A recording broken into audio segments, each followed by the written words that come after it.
البراند المصري بيت دكان البرنسيسات. دكان البرنسيسات يعني هو الاسم نفسه عجبني. تعالوا نكرم آية نعمان. اهلا بيك يا آية، تحية كبيرة قوي لآية. من اول الناس اللي حضرت النهارده الساعة 4 واسعار ارخص اسعار في السوق المصري في مجال الكروسيه.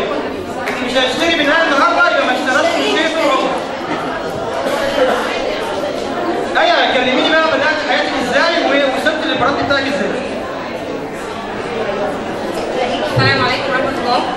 أنا آية، شرفت بحضوري معاكم النهارده. براند دكان البرنسيسات بدأ من هواية وبدأت أطور من نفسي لأن أنا